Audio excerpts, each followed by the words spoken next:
పాలన రైతు రాజ్యం అని మన రేవంత్ సారు ఓ అంటాడు కదా. నిజంగా ఇది ప్రజాపాలన కాదు, జనాలను ముంచే పాలన, రైతులను హరిగోస ఉచ్చుకునే పాలన, భూములను గుంజుకునే పాలన. ఇదేంది అని అడిగినందుకు జైళ్ళ నూకే పాలన. ఇది నా మాట కాదు, రైతులు చెప్తున్న మాట. అగో ఇనుండ్రి మీరు కూడా.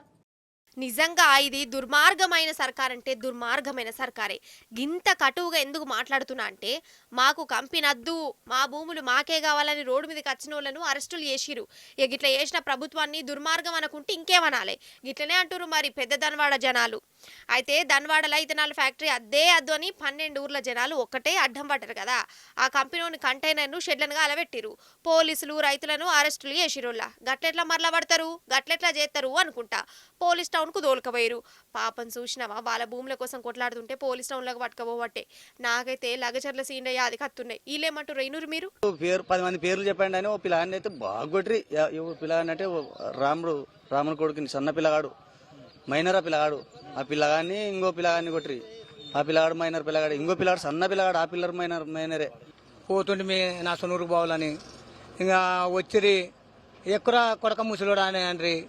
ఇంకా వేసలేసిరి ఎక్కకుండా నిలబడితే మళ్ళీ గేడు చంపినాక దాడికి దాంట్లోకి నూకేసా జీప్లోకి.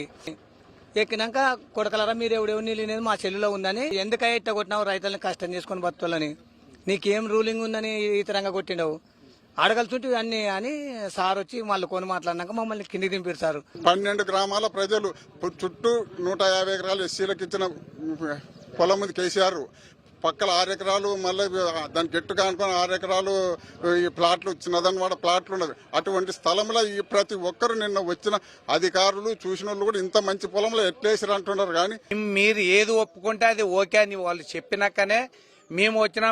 మేము ఆ రోజు కూడా ఆర్డీఓ ఆఫీసులో కూడా మేము ఒప్పుకున్నాము.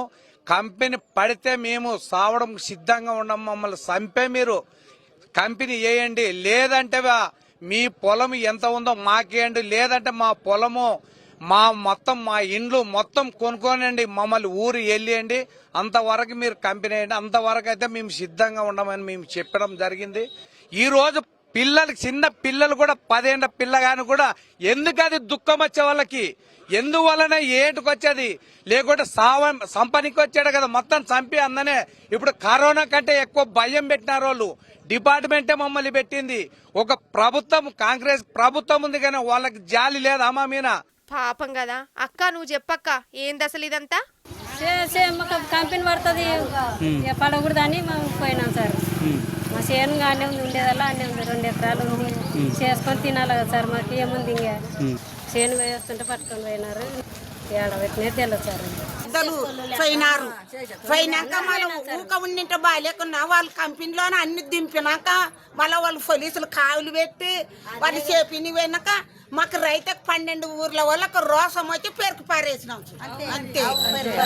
12 ఊర్ల నాశనం అవుతుంటే ఊకున్నానికే గవర్నమెంట్ ఏమిటి కాసార ఉండనికే దానికి లంచాలు తిని అంత సామాన్ దింపనికే ఉండారా. ఎంత ఘోరం ఇది అసలు. అరే మా ఊర్లకు ఊర్లే పోతాయి, జనం నాశనం అవుతారు, మా భూములను గుంజుకోవద్దు, ఆ కంపెనీలద్దు అని నెత్తినోరు కొట్టుకున్న దొంగసాటుకున్న అడియన్ రాత్రిపూట పనులు చేసుడేందోలా, పనులకు అడ్డం పడ్డోళ్లను అరెస్టు చేసుడేంది. దన్వాడల గట్ల నడుస్తుందా. ఇటు నాగర్ కర్నూలు జిల్లా బల్మూరు మండలం అనంతవరం కాడ కూడా రైతులు రోడ్ల మీదకి వచ్చిర్రు. ఈడ ఉమామహేశ్వర ప్రాజెక్టు లిఫ్ట్ ఇరిగేషన్ కోసం భూమిని సర్వే చేస్తానట. అంటే ఇలా భూమి పోతుందన్నట్టు బొచ్చెడు మంది పోలీసులు ఊర్ల బందోబస్తు ఉన్నారు. అయినా కానీ రైతులు ఆ సర్వే కాడకొచ్చి ఆఫీసర్ల మీద మరలబడ్డారు. ఇత్తనాలు వేసుకునే టైంలో ఈ సర్వేలేంది, మా భూములు గుంజుకునే కుట్రేషం ఏందని ఆఫీసర్లకు అడ్డం పడ్డారు. పానమైన ఇత్తం గాని మా భూములను వదులుకునేదే లేదని చెప్తారు. ఆగో గ్రామ వాస్తవుల్ని నాకున్నటువంటి 1 ఎకరా భూమి ఇది కూడా ఉమామహేశ్వరం ప్రాజెక్ట్ కిందకి వెళ్తున్నాము. మేము డిగ్రీలు పీజీలు చేశాము. ఉన్నటువంటి ఉద్యోగాలు రాక వ్యవసాయం మీద ఆధారపడి జీవిస్తున్నాము. ఈ వ్యవసాయ భూమి కూడా మీరు లాక్కుంటే పూర్వకాలంలో మా తాతలు దొరల దగ్గర ఏ విధంగా బానిస చేస్తున్నారు, అదేవిధంగా మాంగులు కూడా దొరల దగ్గరికి మళ్ళీ బానిస దగ్గరికి వెళ్ళడానికి అవకాశం ఉంది. స్వాతంత్రం రాకముందు ఏ విధంగా ఉందో అదే విధానానికి ఇప్పుడు వచ్చి ప్రాజెక్టు సన్నకారు రైతులను మభ్య పెట్టి మోసం చేసి వాళ్ళ దగ్గర గుంజుకోవడానికి చూస్తున్నాం. మేము ప్రాజెక్టు వ్యతిరేకత కాదు, కానీ ప్రాజెక్టుకు ఉన్నటువంటి ప్రాంతాల్లో అక్కడ వేస్తే బాగుంటుంది. కానీ చిన్నకారులు అయినటువంటి ఇచ్చిన 1 ఎకరా 2 ఎకరాల భూములు లాక్కోవడం వల్ల మీకు వచ్చే ఆదాయం ఎంత లేదు. కాకపోతే ఎక్కడైతే ఉందో అక్కడ మాత్రం అంటే ఎంతమంది ఉన్నటువంటి అక్కడ తీసుకెళ్తే ఈ ఊరు గ్రామ ప్రజలందరూ ఒక సంతోషిస్తారు. 4 ఎకరాల భూమి పోతున్నది. నాకెవరు లేరు సార్. నాకు ఇబ్బంది చాలా ఉంది. నా భర్త చనిపోయింది, నేను గుంతలో నాకు ఏది ఆధారం లేక దాని మీద భూమి అనేది గుతకెచ్చుకొని బతుకుతున్నా ఎట్లన్నా బతుకుతున్నాం. దాని మీద ఏది లేదు మాకు. అయితే అంతే సార్. మా దగ్గర అయితే మాకు దురిద్రమైన దాంట్లో పోయినాక మాకు ఏం రూపాయలు సార్, మాకు ఏది రాదు. అసలు మన రాష్ట్రంలో ఏమైతుందో నాకు తెలియక అడుగుతా. ఈ షేయిపాటి సర్కారు భూముల మీద పడ్డడేంది? ఓ దిక్కు లగచర్ల, దిలవర్పూరు, హెచ్సియు, పెద్దదర్వాడ, అనంతవరము, రేపు మీ ఊరు, ఎల్లుండి మా ఊరు, అవతల ఎల్లుండి తెలంగాణలో ఉన్న భూములన్నీ ఇక కంపెనీలకి కట్టబెట్టేటట్టున్నారు. చూస్తుంటే గట్టనే కొడుతుంది మరి.